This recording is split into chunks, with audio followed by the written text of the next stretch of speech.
지금까지 뭐 야당 얘기를 좀 했는데 여권 얘기를 좀 하고 싶은데요. 정면에서 김기춘 실장이 바뀌긴 바뀌는 겁니까? 글쎄, 제가 어떻게 바뀔 거로 예상은 하시나요? 그거는 박근혜 대통령께서 결심을 해야 될 문제인데 네. 지금은 모든 언론 그리고 네. 시중에 있는 거의 이 장사미사들이 네. 그 얘기들이 거의 다 이제 일로 산문이라고 그러죠. 이 예. 김기춘 실장과 문고리 3연방이 물러나야만 네. 이 어떻게 그 혁신으로 보일 것이고 네. 그리고 대통령의 그 지지도가 올라갈 것이다 이런 얘기를 하는데 전 좀 다르게 생각을 해요. 네. 그런데 뭐 물러나지 말라는 게 아니고 그 네 사람으로 되지 않는다. 예. 정치 혁신을 완전히 하고 대통령께서 이 소통하는 방법을 네. 바꾸지 않으면 이 박근혜 대통령의 지지도가 지금 자칫하면 내년 그 말에는 네. 지금보다도 훨씬 더 추락을 할 가능성이 있다. 왜 그런가 하면 네. 경제가 말이죠. 원래 네. 우리가 뭐 KDI를 비롯해서 한국은행에서 전부 다 한 내년 경제를 3.9% 정도는 성장하지 않겠느냐 이랬는데 네. 지금 IMF부터 그 우리나라 그 경제 연구기관들도 대부분 3.5%로 다 낮춰 잡고 있습니다. 이 경제가 계속 어려워지고 가처분 소득이 줄고 지금 경기 불황이 보통이 알겠습니다. 아니거든요. 그 얘기와 관련해서 늘겠어요. 제가 지금 청와대 기자가 좀 대기하고 있는데 한번 전화 연결한 예. 다음에 그 얘기를 계속 좀 이어갔으면 좋겠습니다. 자, 동정민 기자 나와 있습니까? 네, 청와대에 나와 있습니다. 자, 김기춘 비서실장 교체될지 안 될지 뭐 관심인데, 근데 청와대 내에서는 교체하려 해도 뭐 이렇게 대안이 마땅치 않다, 뭐 이런 얘기도 나오고 있는 것 같은데 어떤 사람이 거론되고 있고 또 거론되는 분들은 어떤 문제가 있습니까? 네, 김기춘 비서실장 교체가 아직 확정된 건 아니지만 이번 청와대 내부 문건 유출의 책임은 피하기 어렵지 않느냐 이런 여론의 의견들이 많은데요. 워낙 중요한 자리이기 때문에 대안이 마땅치 않다. 이게 청와대의 지금 현재 고민입니다. 현경대 민주평통 수석 부의장이나 홍사덕 전 의원, 그 외 원로그룹 7인의 멤버 등이 거론은 되는데요. 그동안 박 대통령이 본인보다는 나이가 좀 많은 청와대의 중심을 잡을 수 있는 안정감 있는 인사들을 원해왔습니다. 그러나 지금 약간 위기라는 측면에서는 새신의 이미지와는 맞지 않는다라는 비판들이 나오고 있습니다. 또 일각에서는 이번 통진당 해산의 주역인 황교안 비서실장설도 나오지만 대통령을 잘 모르는 인사가 올 경우 보좌가 어렵고 오히려 비서관이라고 불리는 문고리 3인방이 더 주목을 받을 수도 있다는 점 여전히 우려거리입니다. 그 외에 네. 최회출 영남대 교수의 경우에는 대통령을 잘 알지만 교수만 해온 터라 정무 영역에서 한계가 있고요. 네. 또 이주영, 최경환 의원과 같은 현역 의원은 의원직을 버려야 하는 그런 네. 어려움이 또 있습니다. 그러면 뭐랄까요, 청와대 개편 그리고 개각 이런 것들이 좀 언론에서 예측하는 것보다 좀 늦어질 가능성이 높겠네요. 네, 그렇습니다. 이런 고민들 때문에 좀 늦춰질 가능성들이 크게 제기되고 있는데요. 아직 네. 청와대 내에서 인사쇄신을 위한 구체적인 움직임은 감지되지 않고 있습니다. 1월 둘째 주 정도로 예상되는 신년 기자회견 전에 인사는 어려울 것 같다라는 얘기들이 유력하게 나오고 있는데요. 네. 내부에서는 명확한 잘못이 드러난 것이 없는데 너무 인사폭으로 크게 하는 것도 좀 모양새가 이상하다며 아예 인사 시기를 더 뒤로 늦춰질 가능성도 네. 배제할 수는 없습니다. 네. 지금까지 청와대에서 전해드렸습니다. 네, 동정민 기자 고맙습니다. 자, 김기춘 실장을 뭐 바꾸고 싶어도 지금 뭐 마땅한 대안이 없는 것 아니냐, 뭐 이런 또 기류가 나오고 있는 것 같아요. 대체 뭐 어떤 사람들이 좀 비서실장으로 했으면 좋겠습니까? 민 위원장님 좀 세간에 좀 들리는 소리. 조금 아까 동정민 기자가 얘기했던 그분들, 예. 그분들을 다 대통령이 만나세요. 예. 대신 그분들 중에서 뽑지 말고 네. 그분들의 추천을 받아서 다른 사람을 쓰세요. 왜 도대체 난 우리 대통령이 정말로 세상을 모른다고 생각하지? 네. 자, 이거 한번 김기춘 실장만 가지고도 얘기를 봅시다. 그분은 어떤 분입니까? 네. 제가 기자할 때입니다. 네. 우선은 기본적으로 92년 선거에서 네. 지역감정 지역감정을 부추겼던 분입니다. 네. 그리고 이 얘기 또 하면은 또 화가 나시겠죠. 그러면 이제 또 다른 얘기가 나올지 모르겠지만 유신 헌법과 관련이 있는 분입니다. 네. 지금 이게 72년에 2014년이 40년이 가까이 됐는데 지금 그분을 쓴다는 것은 제가 보기에는 박근혜 대통령의 철학이 없기 때문에 이런 일이 생긴 겁니다.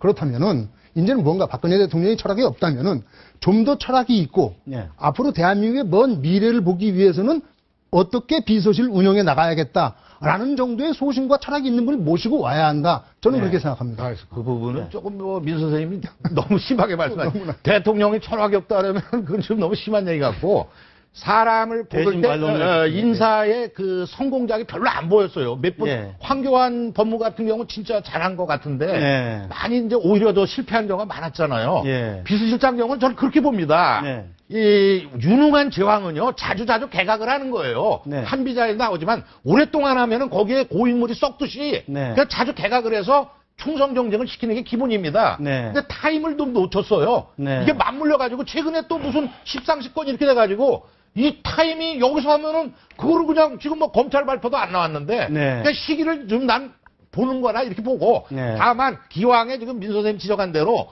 저 인사 실패 이걸 만회하는 차원에서 네. 좀 많은 데로 폭넓게 말이죠. 이렇게 수렴해가지고 네. 좀 많은 사람들이 정말 이거는 인사를 정말 그렇게 했다. 될 만하다. 여기 저 부장님도 들어갈 수 있잖아요. 안 들어갑니다. 제안이 있었다. 바꿔가지고 좀 했으면 좋겠어. 그렇게. 우리 전 변호사님, 되게 뭐랄까. 예. 비서실장의 조건이랄까. 뭐 이런 원래 그 분들. 현대 민주주의를 보면 네. 예, 그 장관을 자기 참모로 기용을 하고 네. 그 참모들에게 권한을 적절한 권한을 다 위임을 해줍니다. 네. 그래서 예컨대 총리제를 두고 있는 나라에서는 네. 야당 시절부터 섀도우 캐비넷을 만들지 않습니까? 예. 그리고 총리가 되면서 그 섀도우 캐비넷이 그대로 내각에 들어가거든요. 예. 그래서 총리와 임기를 함께 합니다. 그리고 대통령제에 있어서도 가장 이제 표본이 되는 나라가 바로 미국인데 미국의 경우에는 이 대통령으로 당선이 되면 네. 이미 언론에 그 오른 수많은 사람들을 대통령이 인터뷰를 하죠. 인터뷰를 해서 장관과 그 이제 주요 참모들을 네. 임명을 하면 거의 임기를 함께 합니다. 네.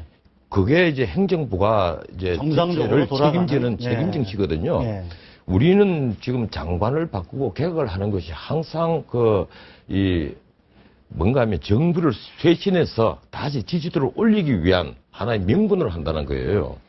그래서 어떤 장관이 뽑혀서 들어가면 자기 그 직무를 제대로 파악하는데 최소한 5, 6개월이 걸려요. 네. 그리고 자기가 일을 좀 하다 보면 바뀌어버린단 말이에요. 그 농림부 장관 같은 경우는 평균 임기가 10개월이 조금 넘습니다. 과거에 그랬죠. 예, 지금까지 계속 그래요. 그래서 이런 상태로 계속 가면 그건 결국 바람직한 것이 못 되고 예. 결국 행정의 낭비, 비효율만 계속 더 그래서 되는 거예요. 이명박 전 대통령도 당시에 국면 전환용 개각은 안 한다. 예.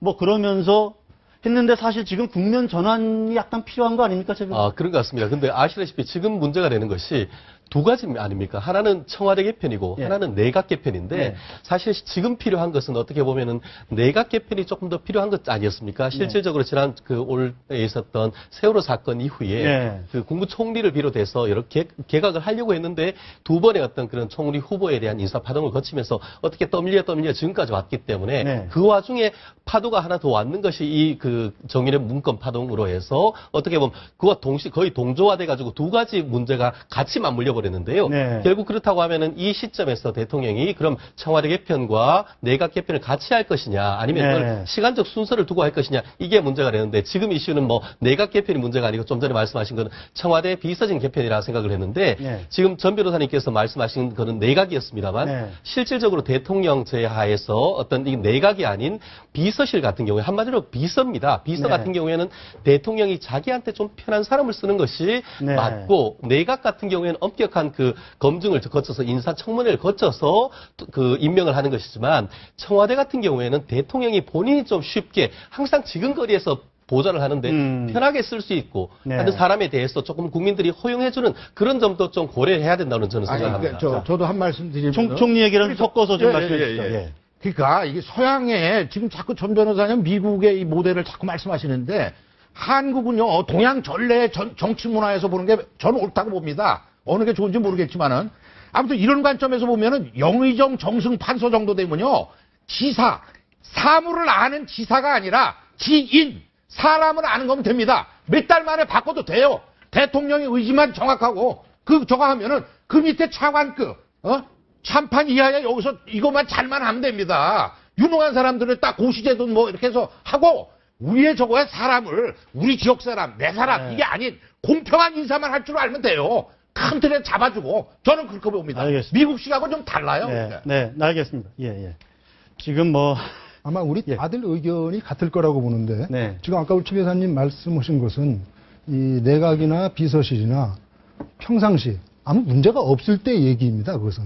그런데 지금 우리 정부, 우리 비서실 전부 위기입니다.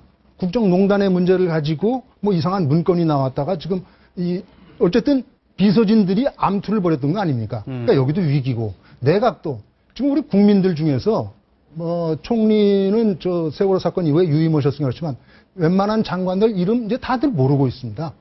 무슨 일을 하는지도 몰라요. 아니 대통령이 장관도 만나주질 않는다고 그래요. 자 이러니까 이런 것들을 한꺼번에 쇄신하기 위해서는 저는 내각도 비서실도 같이 내년 한 1, 2월 중에 다 빨리 해쳤으면 좋겠어요. 제가 한 말씀 더 드리자면 지금 장관을 만나주지 않는다는데 물리적 환경으로 대통령이 설령 자기 참모인 장관을 만나고 싶어도 이 반나절이 걸립니다. 장관들은 세종시에 있거든요. 그리고 이 안보 장관은 지금 서울에 있는데 이 경제 장관들은 다 세종시에 있습니다. 그래서 물리적으로 4시간이 걸려요. 이런 정부는 전 세계에 없습니다. 선진 국가 중에 이 국가의 그 행정 수반과 그리고 거기 참모들이 4시간 가까이 떨어져 있는 나라는 전 세계에 없어요. 알겠습니다. 뭐 지금 여러 가지 이제 구조적 문제인데 근본적으로 장관 바꾸는 게 문제가 아니고 뭐 국면을 쇄신하는 입장에서 개혁을 하고 청와대 비서진을 바꾸는 것도 좋지만은 기본적으로는 장관에게 권한을 위임하는 대통령의 자세가 필요하지. 그게 되지 않으면 장관을 뭐 아무리 바꿔보면 뭘 하겠습니까? 자 관련해서요. 동의하십니까? 지적을 아주 정말 잘하셨는데 그 면에 관해서는 저는 뭐 아주 전폭지지입니까? 아니 그러니까 아니 동양적하고 똑같아요. 판서를 임명하면요 판서한테 다 맡기는 거예요. 사람을 네가 알아서 써라. 그러고 그 대신 책임을 묻는 겁니다. 잘못했으면. 잘했으면은 정승으로 올려주고. 네, 우리 신동준 소장님께서 뭐 워낙 이제 목소리가 크시니까 이제 뭐랄까 듣기에 따라서는 막 따지는 것처럼 들리기도 하는데 자, 하여간 그렇습니다. 자, 그런데 그러면 제가 이렇게 질문 한번 던져볼게요. 지금 이완구 총리설 얘기가 나오지 않습니까? 어떻게 보세요? 이완구 총리설 또는 또 일각에서는 아예 내년 집권 3년 차를 경제에다 올인한다. 그래서 최경환 부총리를 아예 총리 자리에 앉혀놓고 아예 내각을 전부 경제 살리기에 집중하도록 독려한다. 뭐 이런 얘기도 나오거든요. 민 선생님 좀 어떻게 보세요? 최경환 부총리의 초이노믹스인가? 성공했는지 전 잘 모르겠습니다.